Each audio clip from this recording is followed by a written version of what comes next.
నిజం లాంటి స్వప్నం ఎలా పట్టి ఆపాలి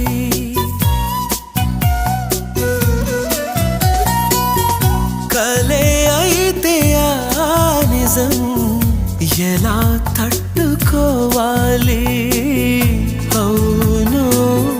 కాదో అడగకంది నా మౌనం చెలివో చిలవో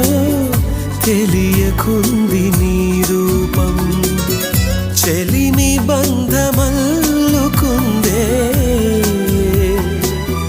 జన్మ ఖైదులా ఎదుట నిలిచింది చూ